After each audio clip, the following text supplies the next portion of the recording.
This is Paul Pearson, host of Star Time, and when I'm not busy tearing the roof off the suckers, I'm listening to Rainier Avenue Radio .world. This holiday season, don't let illness make you miss a moment with the people you love. Make sure everyone in your family age 6 months and older gets an annual flu vaccine. Schedule a flu vaccination with your medical provider or visit your local pharmacy. More information on where to get vaccinated, visit kingcounty.gov/find a clinic.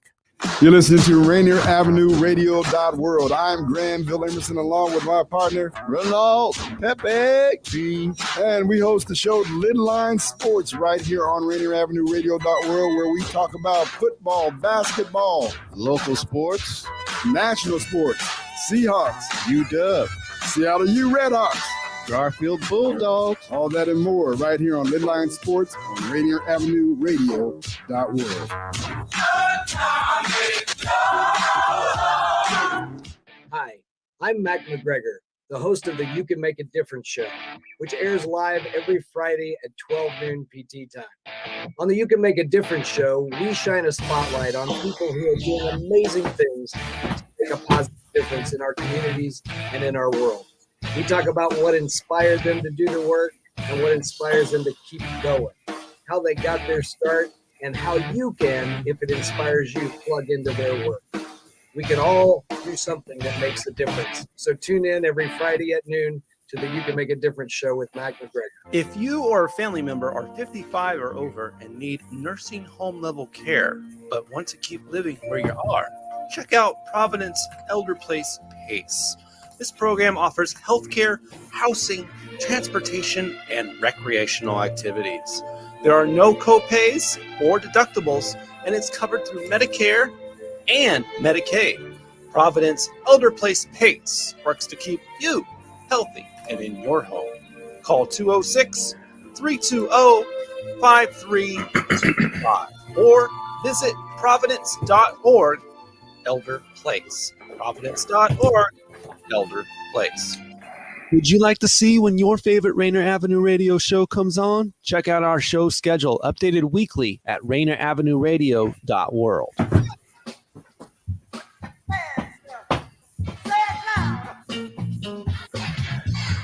Yes, say it loud one more time. Welcome to Monday Night Sports. I'm Dupe, Rick DuPree, and we are back for another show. And typically, as you know, we will give you kind of our recap on the Seahawks game. But because of the COVID protocol, there ain't no game. There wasn't no game yesterday.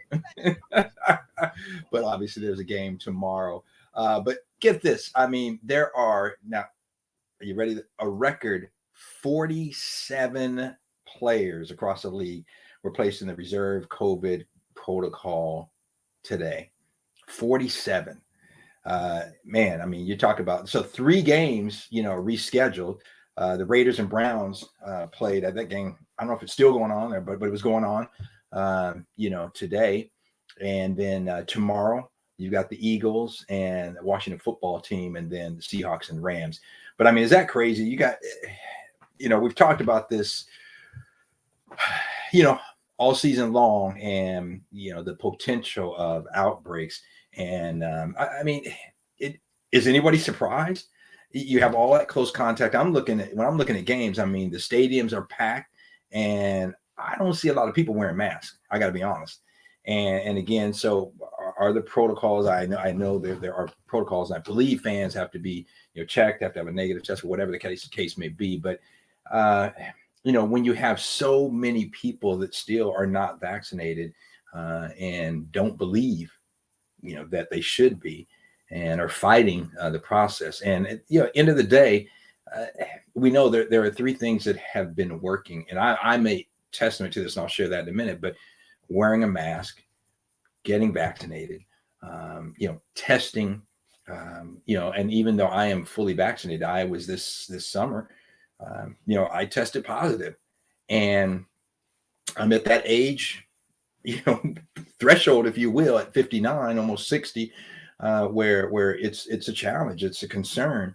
And I attribute the fact that I was fully vaccinated to the fact that my symptoms were extremely mild.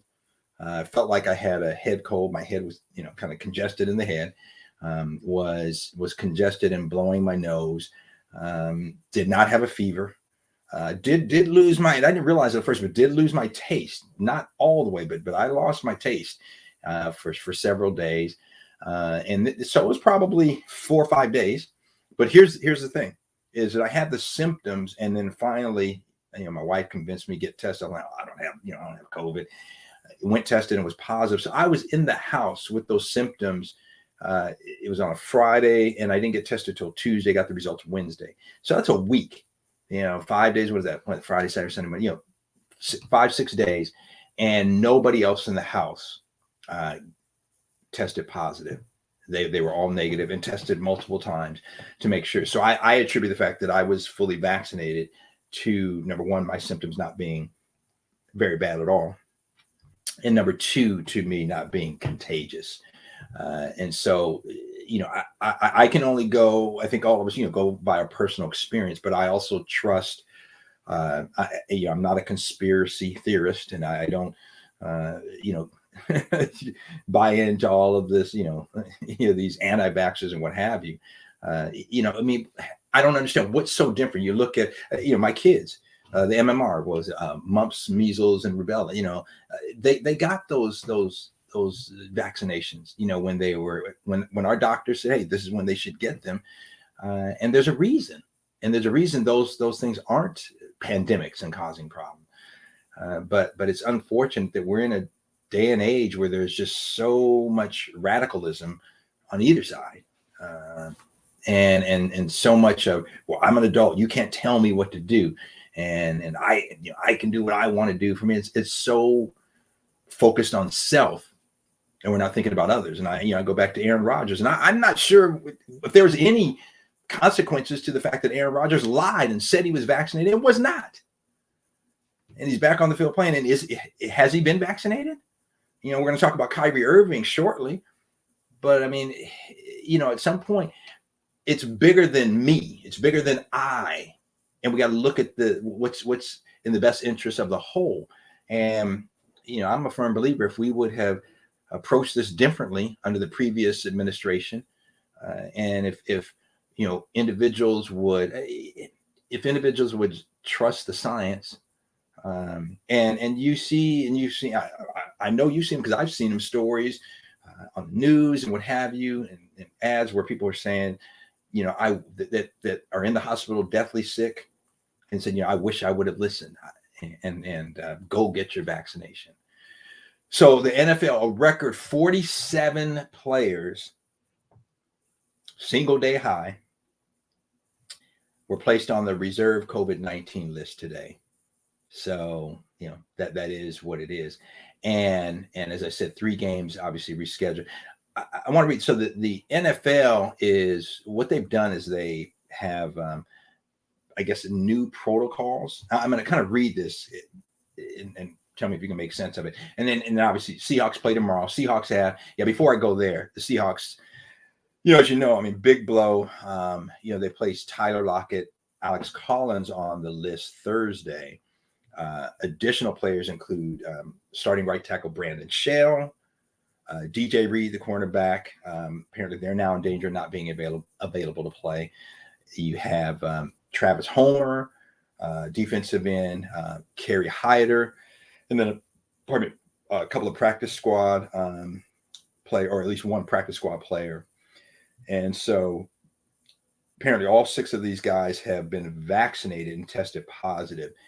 So the good news is, if you're fully vaccinated and you test positive, kind of like the story that I just shared, my symptoms are far less severe. And I can't say that I wasn't contagious, but nobody around me that was in close proximity to me for several days, tested positive, and they were vaccinated as well. So the vaccine doing its job. But that's the Seahawks, situation. Now listen, I'm looking at this article. Last week, the Rams placed more than 30 active roster players and practice squad players on the list. And they closed down their facility for several days. And, it was creating doubts about their ability to fill the team. So that was part of, the reason why they made the decision, as well as the Seahawks situation, to move the game to Tuesday to tomorrow night. So that is what it is. But the NFL, let me go back to, so they're I'm going to kind of read this. So it says the NFL and the NFLPA, Players Association, have been engaged with our medical advisors to address the emergence of the new Omicron variant and how to stop the spread to ensure we keep everyone safe and complete the remainder of the season responsibly. I mean, bottom line is this, in part of my grant, you ain't going to keep everyone safe. And it's going to spread. You just, unless you go into a bubble like the NBA and the WNBA did the first year. And even then, there were some outbreaks. The intensive protocols implemented last week and the rescheduling of 3 games were designed to stop the transmission of the virus and play this week's games safely. After this weekend's games, we've agreed to put into place a new set of protocols, which will include a more targeted testing plan, more flexibility for players to attend meetings virtually, and also a high risk player opt out for the remainder of the season. All things that make sense. All things that make sense. If you just tuned in, this is Dupe. You're listening to Monday Night Sports, and obviously we would normally be recapping the Seahawks game, but since the Seahawks game postponed until tomorrow, just kind of talking about that whole situation. Some other things I want to highlight in just a minute, but really want to focus on this. So a memo obtained by the NFL Network, by NFL Network insider Ian Rappaport, and they were apparently sent to all 32 teams, states that fully vaccinated asymptomatic individuals will no longer be subject to weekly testing. Okay, I mean, the likelihood that they have it is low, but I'm not sure I necessarily agree with that. Why do you stop testing them? Because you never know. I mean, we have seen. I mean, the Seahawks case is all those guys are fully vaccinated, yet they are positive. Now, whether they had symptoms or not, I don't know. My symptoms, as I said, this summer were very, very mild. I certainly didn't think I had the vaccine, and only at the urging of my wife did I go get tested. Hard-headed male, of course.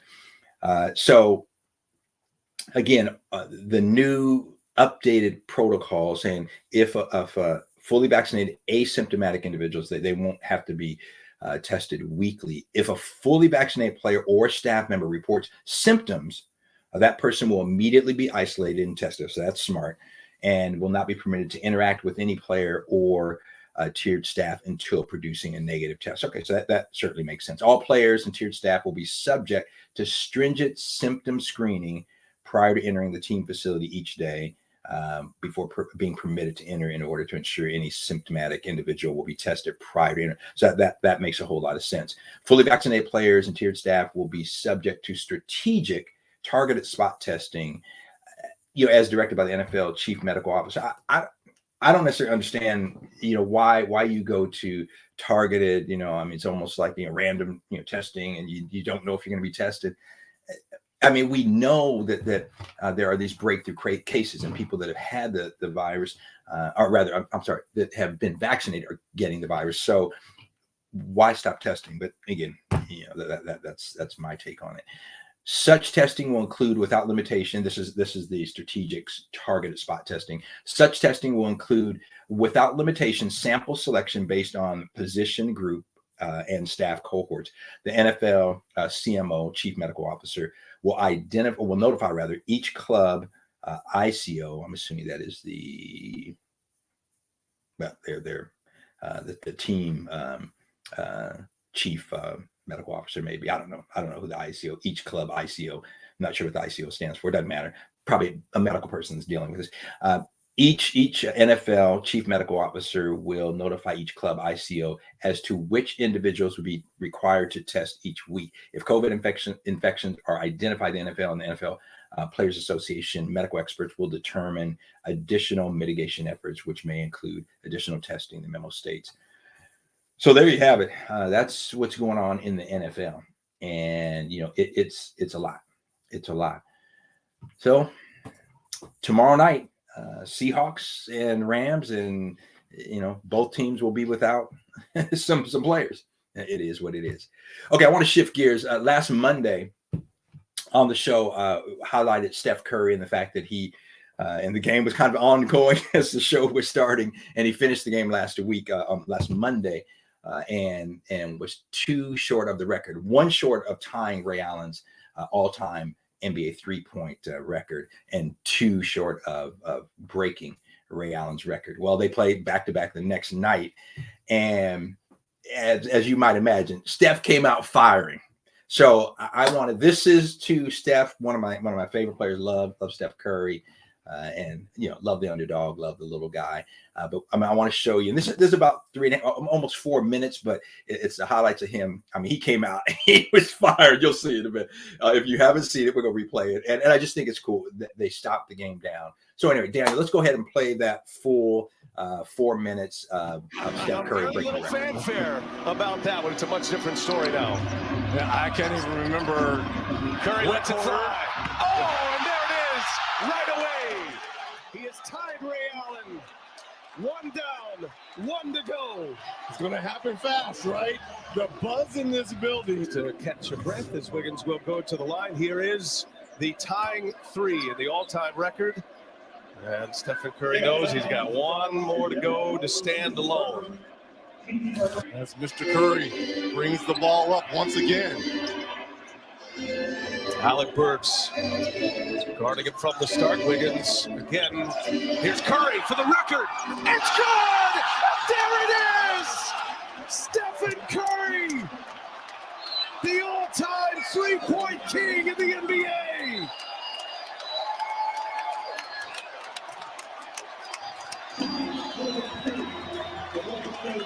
We're going to keep this video going because I think it's really cool, but you're watching from last Tuesday, Steph Curry breaking the 3-point record of Ray Allen, all-time 3-point number 2974. The man who changed the game, the igniter of the 3-point revolution in the NBA. And now he stands alone at the top of the 3-point list. And you think about this, the way he changed the game, it's almost like how Babe Ruth changed baseball with the long ball. He has changed the game with the 3-point ball. How all 30 teams approach the game is because of number 30. And this is an absolute awesome experience to be able to witness, to see Ray Allen and now Stephen Curry, and an emotional hug here with his father, Dale Curry. Saw Dell, saw his mother Sonia. Bob McKillop, his college coach at Davidson, is here as well. The man standing right next to Coach McKillop is Larry Riley. He was the man who drafted Stephen Curry as a member of the Golden State Warriors. What a moment this must be. And the degree of difficulty, right? Doesn't matter if you've got 1, 2, 3 guys on him. Alec Burks closing quickly. A long 3 as Curry holds the record. There's Sonia, his mother, in attendance as well. Quick release, nothing but the bottom.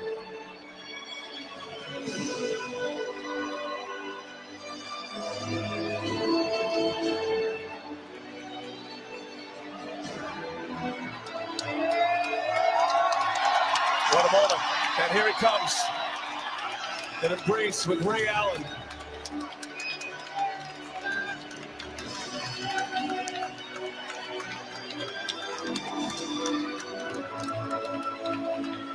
Ray Allen broke Reggie Miller's record in 2011. It was February 10th. And now Stephen Curry breaks Ray Allen's record. Tuesday, December 14th at Madison Square Garden, a 28-footer. Stephen Curry, the all-time. And there you have it. Yes, Steph Curry.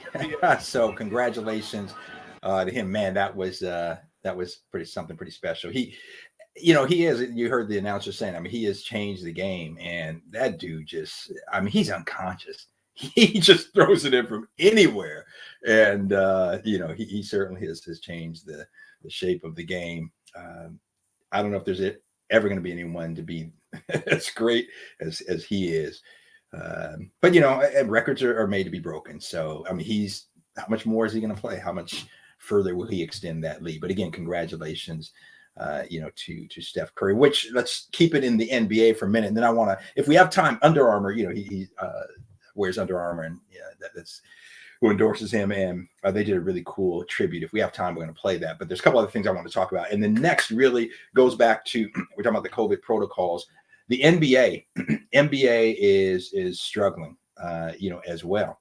And they have more than 70 players, looking at an article that came out, more than 70 players that are currently in the NBA's COVID health and safety protocols. 7 games have been postponed due to the outbreak. Now, here's a crazy thing. We're going to play a cut from the Nets general manager in just a minute. And Sean Marks talking about it. Now, I honestly agree with Sean Marks. They made the decision early on that Kyrie Irving wasn't going to play because he wouldn't get vaccinated. They're going back on that a little bit. And the NBA, is saying that teams now, that if they've got, the kind of their new protocol, if teams are down players, they're going to allow teams to bring in replacement players and what have you. Here's the thing. Kyrie Irving still hasn't been, as far as we know, hasn't been vaccinated. And he's currently in their protocol. I think he has to have 5 consecutive negative tests before he will be allowed to play. But New York State, he can't play in New York, so he can only play on road games. He cannot play in home games, and they have a stretch of a lot of home games here, so he's not really going to make an impact until January. There's a few games on the road, but interesting. But I want to listen, and we're going to play as a cut and hearing from Sean Marks, the GM of the Nets, and he's going to talk a little bit about it. And then it's also part of an NBA story, and so they'll go back to the studio, and interesting conversation with the studio host, and then I want to comment after that. So go ahead, Daniel, play that Kyrie Irving return video. I do, though, Chiney, want to get back to Kyrie Irving because Nets general manager Sean Marks, he spoke about the team's decision to bring him back over the weekend. So take a listen. Several months ago, we made a decision that was based around what was best for the team. What was best for the team at that point was continuity. And I think we all see that continuity right now over the course of the last week, and whatever the future looks like, maybe out of the window for a while. And we've got to navigate that as best we can. We're sitting here faced with a roster that has been decimated over the course of the last several days. And I'm forced to make decisions. When you have an opportunity to add a player like this at a juncture like this, when dealing with unforeseen circumstances, this is the best decision for this team at this juncture right now, that what we're dealing with. Has Kyrie given you any indication now that he's back in the fold that maybe he might consider getting vaccinated down the road? I have not talked to Kyrie about vaccination status. I don't think that's been appropriate right now. And when he gets back here, I'm sure he'll have conversations, whether it was myself and Steve or his players and so forth. But I want to get him back in the fold, and we'll navigate those conversations then. Well, I think those conversations are always appropriate to navigate. But Ramona, bringing back Kyrie Irving as a part-time player, is that the right call for the Nets? I think right now this was an imperative for them, just because of the minutes that James Harden and Kevin Durant were playing.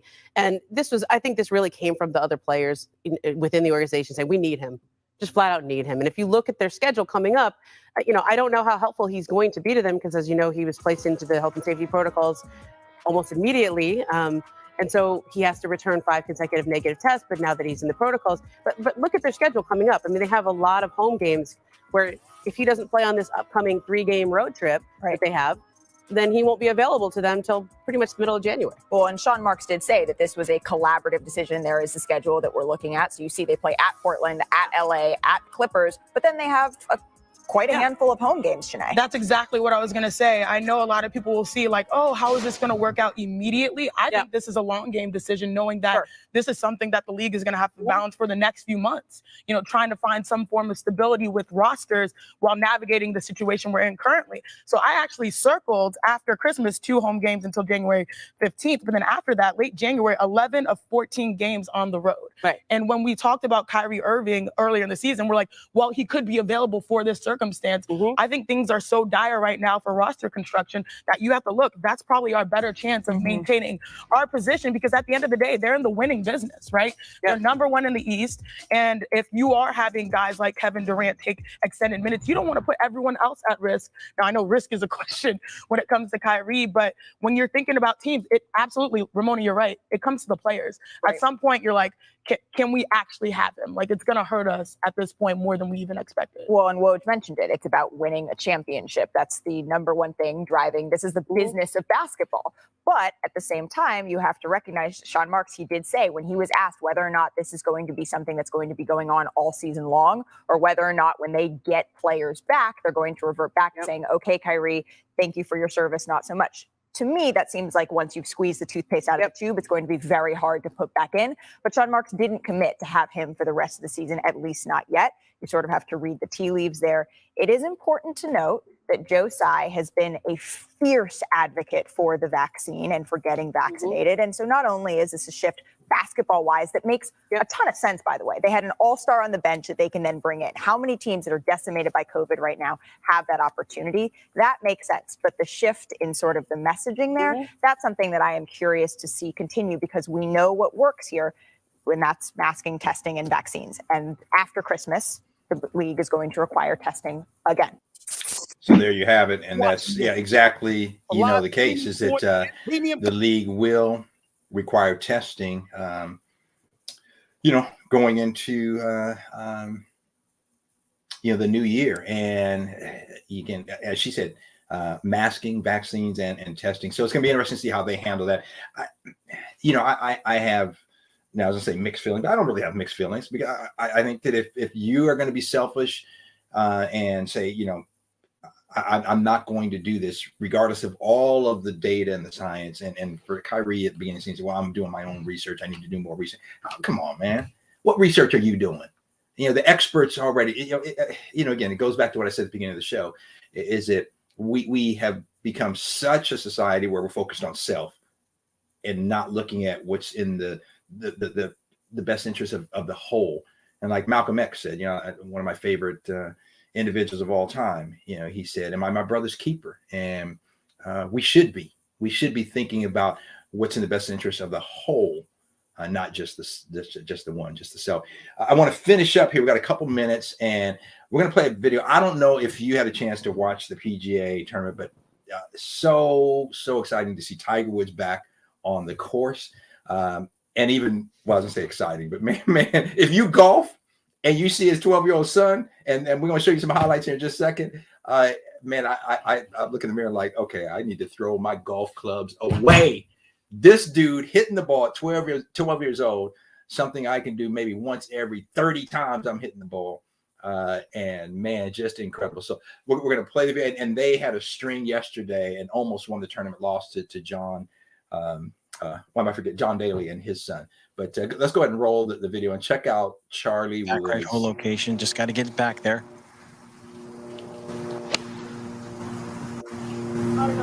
He's trying to cut it in there just a bit. High talent shot.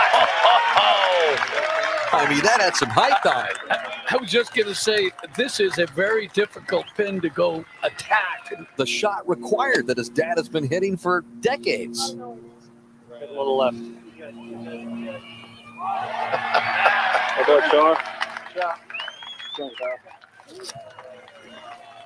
This for 10 in a row.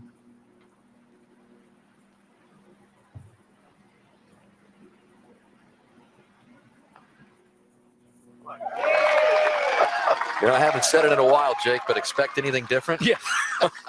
That was just drilled again. Not with char, rhymes with star. Look at this. 10 in a row. Within one. They've got the par 3 17th coming up.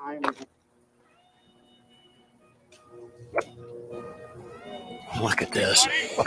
He's got it right on the line if it's far enough. Oh, what a shot. Unbelievable. Look at that 12-year-old Charlie Woods. They used that hole 16 and 17. So they had 11 birdies in a row, hole 16 and 17 on those par threes. Used both of his shots, his tee shot, and he putted it in. And but great to see Tiger Woods back on the course. and hitting the ball. Anyway, that's going to do it for us. Check out the Seahawks, obviously, tomorrow. And then, well, we won't talk about tomorrow's game next week. We'll talk about next week's game next week. Anyway, for Daniel B., I'm Dupe. Keep it right here. Lidline is next right here on Rainier Avenue Radio. Until next week, peace and God bless. This is Paul Pearson, host of Star Time. And when I'm